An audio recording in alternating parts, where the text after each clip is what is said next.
Hello everyone and welcome to Mrs. Cooke's story time, and we're on section 11 of The Graveyard Book by Neil Gaiman. So let's see what Bart is up to now. This chapter is called Interlude, the Convocation. A small sign in the hotel lobby announced that the Washington room was taken that night by a private function, although there was no information as to what kind of function this might be.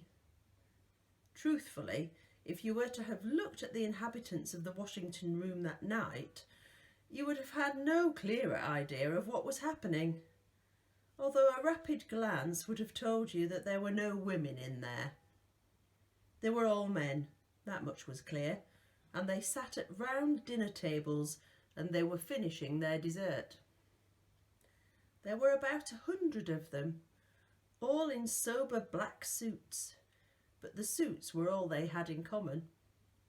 They had white hair, or dark hair, or fair hair, or red hair, or no hair at all. They had friendly faces or unfriendly, helpful or sullen, open or secretive, brutish or sensitive. The majority of them were pink-skinned, but there were black-skinned men and brown-skinned. They were European, African, Indian, Chinese, South African, South American, Filipino, American. They all spoke English when they talked to each other or to the waiters, but the accents were as diverse as the gentlemen. They came from all across Europe and from all over the world. The men in black suits sat around their tables while up on a platform, one of their number, a wide, cheery man dressed in a morning suit, as if he'd just come from a wedding, was announcing good deeds done. Children from poor places had been taken on exotic holidays.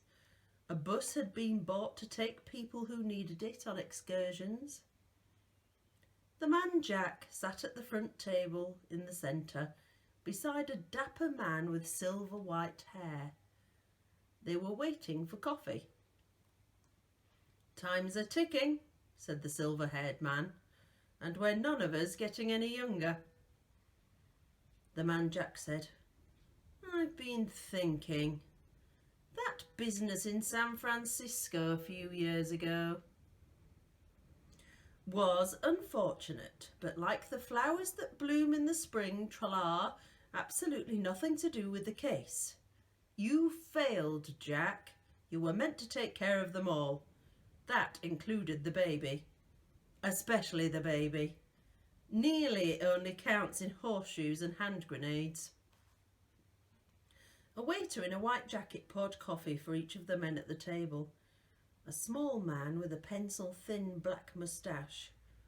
A tall blonde man, good-looking enough to be a film star or a model. And a dark-skinned man with a huge head who glared out at the world like an angry bull. These men were making a point of not listening to Jack's conversation, and instead were paying attention to the speaker, even clapping from time to time. The silver-haired man added several heaped spoonfuls of sugar to his coffee, stirred it briskly. 10 years, he said. Time and tide wait for no man. The babe will soon be grown, and then what? "I still have time, Mr. Dandy," the man Jack began, but the silver-haired man cut him off, stabbing a large pink finger in his direction. "You had time. Now you just have a deadline. Now, you've got to get smart. We can't cut you any slack, not anymore. Sick of waiting we are, every man Jack of us." The man Jack nodded, curtly. "I have leads to follow," he said. The silver-haired man slurped his black coffee. "Really?" "Really. And I repeat, I think it's connected with the trouble we had in San Francisco."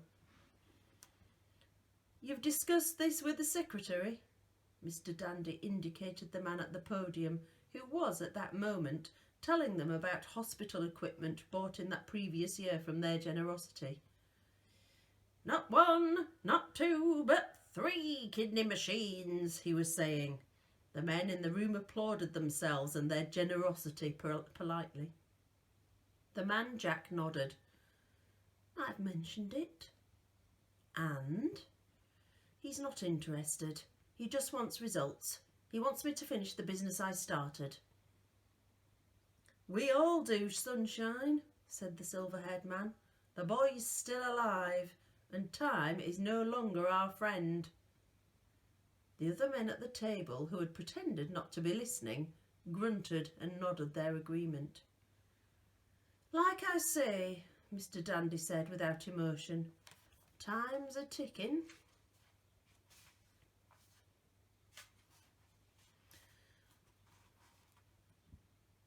Next chapter, chapter 6, Nobody Owen's School Days.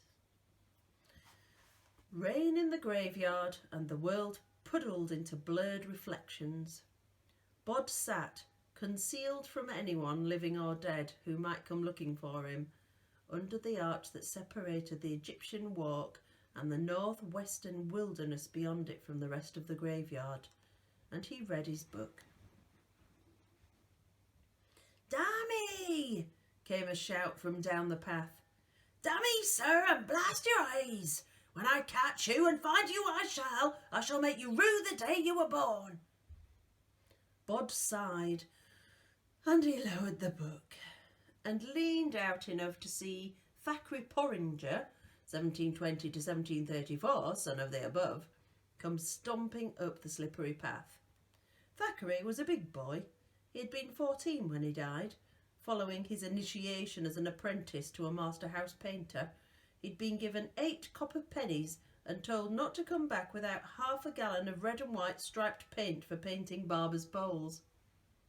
Thackeray had spent 5 hours being sent all over the town one slushy January morning, being laughed at in each establishment he visited, and then sent on to the next, when he realised he'd been made a fool of.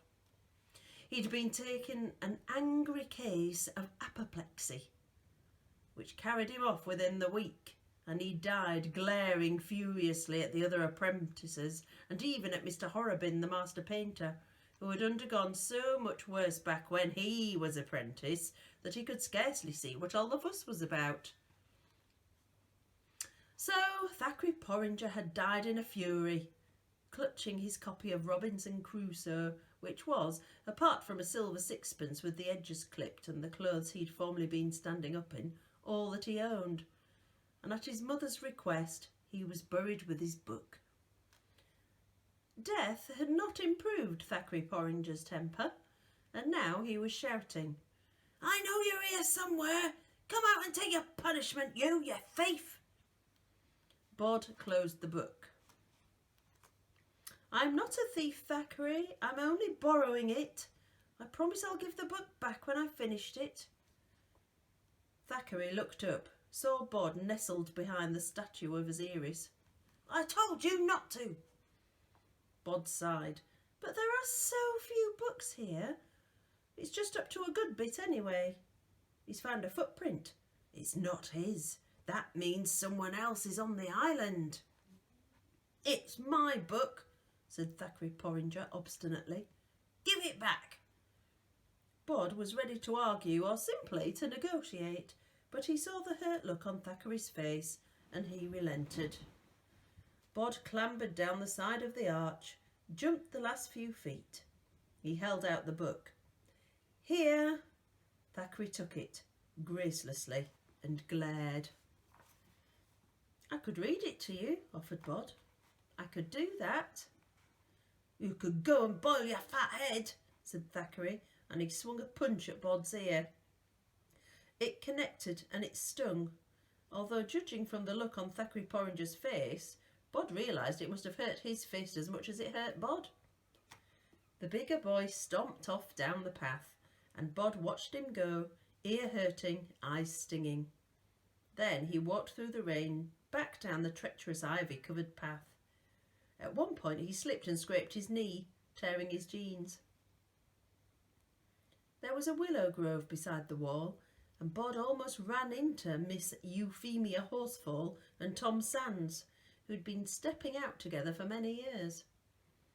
Tom had been buried so long ago that his stone was just a weathered rock, and he had lived and died during the 100 Years' War with France, while Miss Euphemia, 1861 to 1883, she sleeps I, yet she sleeps with angels, had been buried in Victorian times, after the graveyard had been expanded and extended, and became for some 50 years a successful commercial enterprise. And she had a whole tomb to herself behind a black door in the Willow Walk. But the couple seemed to have no troubles with the difference in their historical periods. "You should slow down, young Bod," said Tom. "You'll do yourself an injury." "You already did," said Miss Euphemia. "Oh dear, Bod, I have no doubt that your mother will have words with you about that. It's not as if we can easily repair those pantaloons." Sorry," said Bod. "And your guardian was looking for you," added Tom. Bod looked up at the grey sky. "But it's still daylight," he said. "He's up betimes," said Tom, a word which Bod knew meant early, "and said to tell you he wanted you if we saw you." Bod nodded. "There's ripe hazelnuts in the thicket just beyond the Little John's monument," said Tom with a smile, as if softening a blow.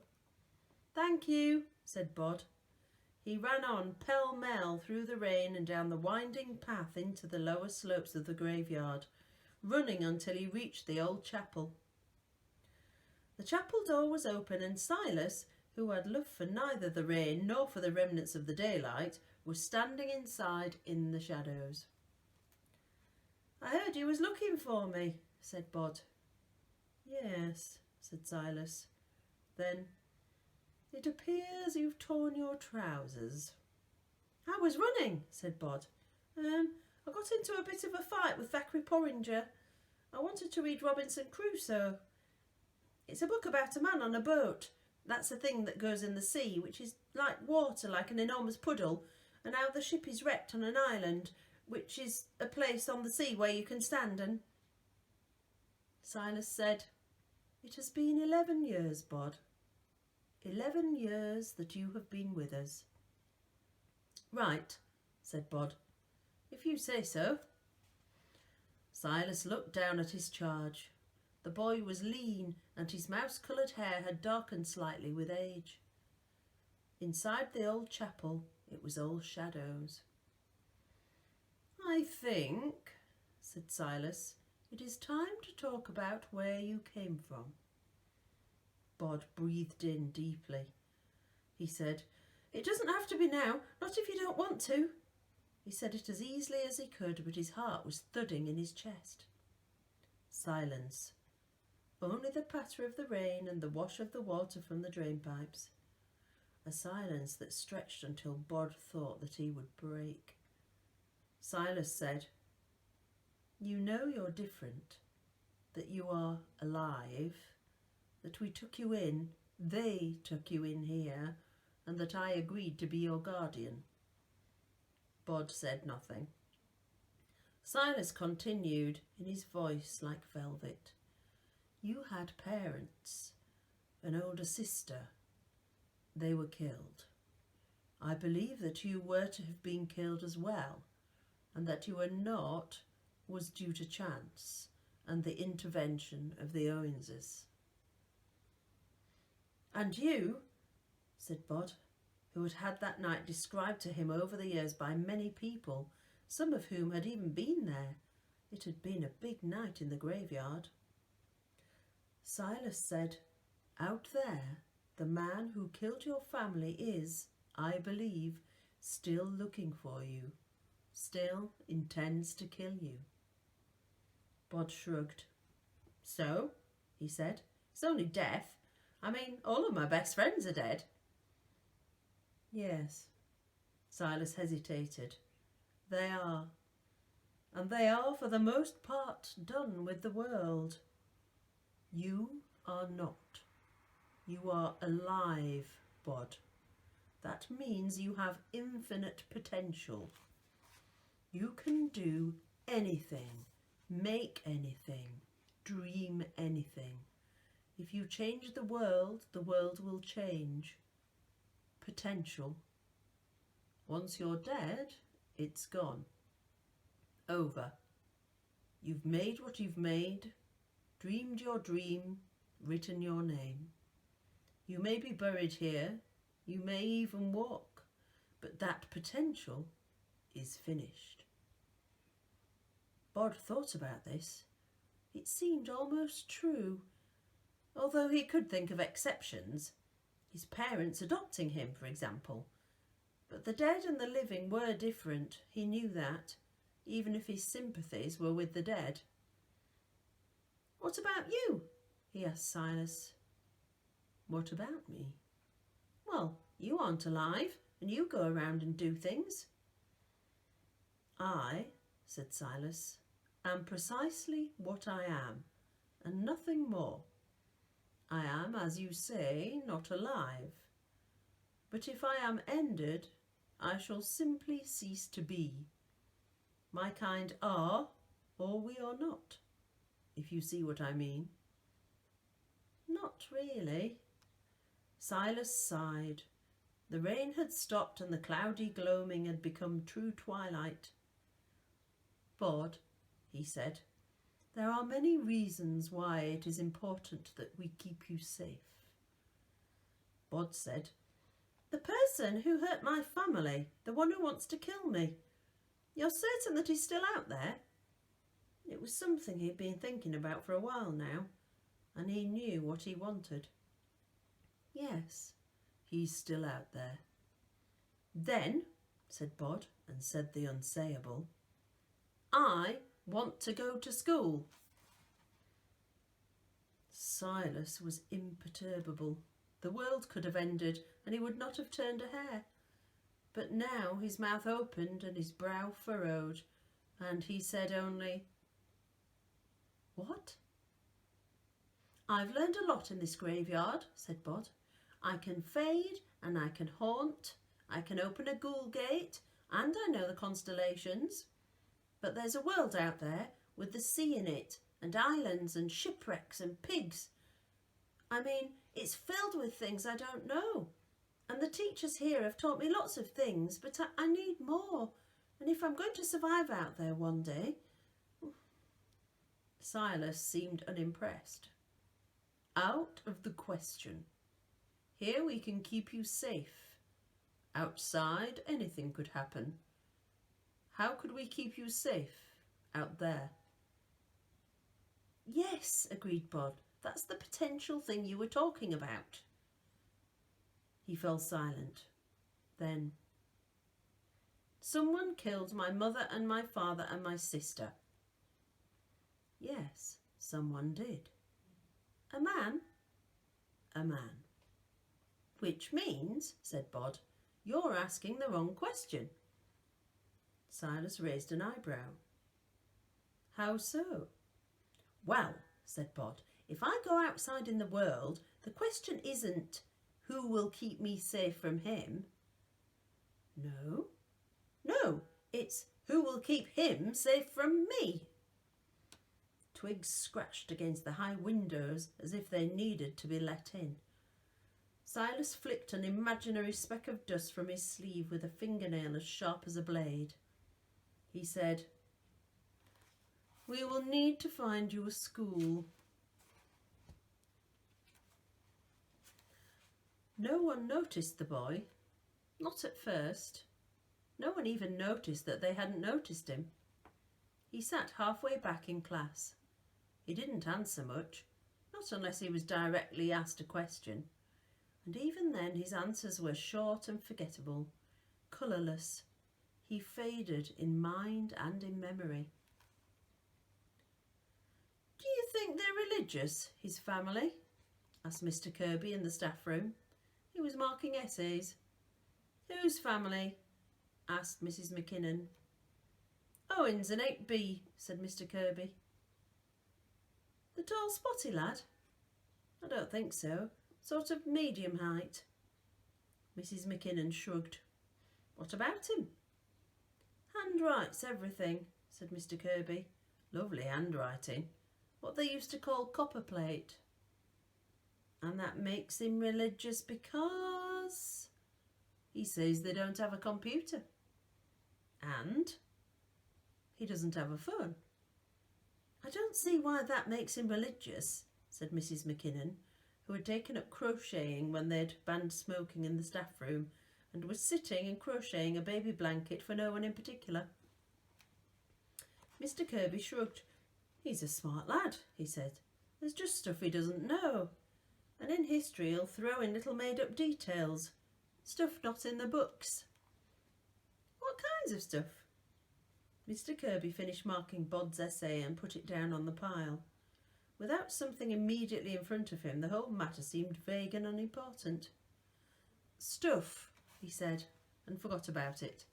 Just as he forgot to enter Bod's name on the roll. Just as Bod's name was not to be found on the school databases. The boy was a model pupil, forgettable and easily forgotten, and he spent much of his spare time in the back of the English class, where there were shelves of old paperbacks, and in the school library a large room filled with books and old armchairs, where he read stories as enthusiastically as some children ate. Even the other kids forgot about him. Not when he was sitting in front of them. They remembered him then, but when that Owens kid was out of sight, he was out of mind. They didn't think about him. They didn't need to. If someone asked all the kids in 8B to close their eyes and list the 25 boys and girls in the class, that Owens kid wouldn't be on the list. His presence was almost ghostly. It was different if he was there, of course. Nick Farthing was 12, but he could pass, and did sometimes, for 16. A large boy with a crooked smile and little imagination. He was practical in a basic sort of way, an efficient shoplifter and occasional thug who did not care about being liked as long as the other kids, all smaller, did what he said. Anyway, he had a friend. Her name was Maureen Quilling, but everyone called her Mo. And she was thin and had pale skin and pale yellow hair, watery blue eyes and a sharp, inquisitive nose. Nick liked to shoplift, but Mo told him what to steal. Nick could hit and hurt and intimidate, but Mo pointed him at the people who needed to be intimidated. They were, as she told him, sometimes a perfect team. They were sitting in the corner of the library, splitting their take of the Year 7's pocket money. They had 8 or 9 of the 11-year-olds trained to hand over their pocket money every week. The Singh kid hasn't coughed up yet, said Mo. You'll have to find him. Yeah, said Nick. He'll pay. What was it in it? A CD? Nick nodded. Just point out the error of his ways, said Mo, who wanted to sound like the hard cases from the television. Easy, said Nick. We're a good team. Like Batman and Robin, said Mo. More like Dr. Jekyll and Mr. Hyde, said somebody who'd been reading unnoticed in a window seat, and he got up and walked out of the room. Paul Singh was sitting on a windowsill by the changing rooms, his hands deep in his pockets, thinking dark thoughts. He took one hand out of his pocket, opened it, looked at the handful of pound coins, shook his head, closed his hand around the coins once more. Is that what Nick and Mo are waiting for? Somebody asked, and Paul jumped, scattering money all over the floor. The other boy helped him pick the coins up, handed them over. He was an older boy, and Paul thought he'd seen him around before, but he couldn't be certain. Paul said, Are you with them, Nick and Mo? The other boy shook his head. No, I think they're fairly repulsive. He hesitated. Then he said, Actually, I came to give you a bit of advice. Yeah? Don't pay them. Easy for you to say. Because they aren't blackmailing me? The boy looked at Paul, and Paul looked away shamed. They hit you or threatened you until you shoplifted a CD for them. Then they told you that unless you handed over your pocket money to them, they'd tell on you. What did they do? Film you doing it? Paul nodded. Just say no, the boy said. Don't do it.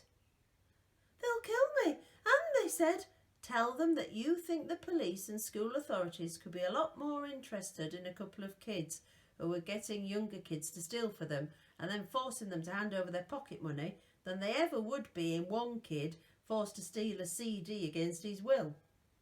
That if they touch you again, you'll make the call to the police, and that you've written it all up, and if anything happens to you, anything at all, if you get a black eye or anything, your friends will automatically send it to the school authorities and the police. Paul said, but I can't. Then you'll pay them your pocket money for the rest of your time in this school, and you'll stay scared of them. Paul thought, why don't I just tell the police anyway? He asked. Can if you like. I'll try your way first, Paul said. He smiled. It wasn't a big smile, but it was a smile right enough. His first in 3 weeks. So Paul Singh explained to Nick Farthing just how and why he wouldn't be paying him any longer, and walked away while Nick Farthing just stood and didn't say anything, clenching and unclenching his fists. And the next day another 5 11-year-olds found Nick Farthing in the playground and told him they wanted their money back. All the pocket money they'd handed over in the previous month, or they'd be going to the police. And now Nick Farthing was an extremely unhappy young man. Mo said, it was him. He started it. If it wasn't for him, they'd have never have thought of it on their own. He's the one we have to teach a lesson. Then they'll all behave. Who? Said Nick. The one who's always reading. The one from the library. Bob Owens. Him. Nick nodded slowly. Then he said, which one is he? I'll point him out to you, said Mo. And that's it for today. Join me next time for the next section of The Graveyard Book by Neil Gaiman.